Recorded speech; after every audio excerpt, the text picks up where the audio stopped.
Hi, this is Joni. Today I will talk about selective realism and why people like Elbridge Colby actually get the next administration wrong, and they also get the enemies of the US wrong. Elbridge Colby is one of the people seen as the potential next security advisor for Donald Trump. Elbridge Colby has actually worked for Donald Trump in the previous administration, and he might work again in the next administration. For years already, Colby has been pushing a shift towards Asia and isolationism in general. Trump's first administration was already a big step towards more isolationism and less neoconservatism, and the next administration is likely to be a continuation of that. Colby truly misunderstands the next administration that he wants to work in. This administration doesn't care about China or Taiwan or Russia. It is a truly isolationist administration, and they're not going to shift towards Asia. The upcoming Trump administration is actually using this shift towards Asia as an excuse to disengage from Europe.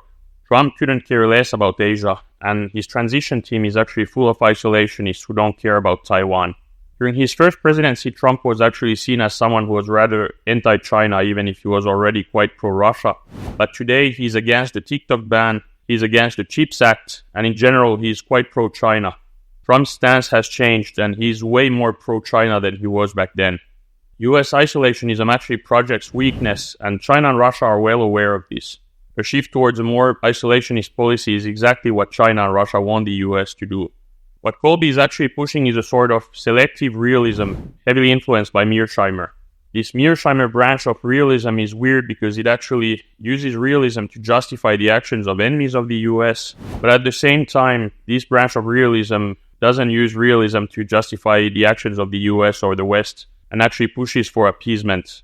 The selective realism also pushes for selective deterrence, and selective deterrence doesn't work because the world is globalized and the conflicts are linked to each other. China is Russia's biggest enabler, and it's impossible to deter China without deterring Russia at the same time. The selective realism also fails to understand that if the US wants to confront China one day, they will need the help of their allies in Europe. Disengagement from Europe is not going to help the US with that. Colby's worry about China might be genuine, and I actually share it, but his solution to it is not the right one. He not only misunderstands China and its proxies, but he also misunderstands the government he plans to work for. Trump couldn't care less about Taiwan. Trump will throw Taiwan under the bus just like he's going to throw Ukraine under the bus. Israel is actually the only country that Trump is ready to use the military to defend. The Trump of today is actually a real isolationist, except on the question of Israel. To conclude this video, if Colby truly believes that he will get Trump to shift towards Asia, he's wrong. Trump is going to disengage from everywhere except from the Middle East. This disengagement is going to lead to lots of power vacuums around the world. And these power vacuums will create conflicts, and the voids created by the US will be filled by the enemies of the US, which are China, Russia, Iran, and North Korea. The next Trump administration is going to be a disaster on foreign affairs, and Colby is not going to change that. Thanks for watching this video. Please click like and subscribe. I will buy myself a new camera. This was filmed with my computer webcam, so the quality isn't very good, but I will invest in a new camera, and then the quality of the content will become better, and I will start posting more. Thank you.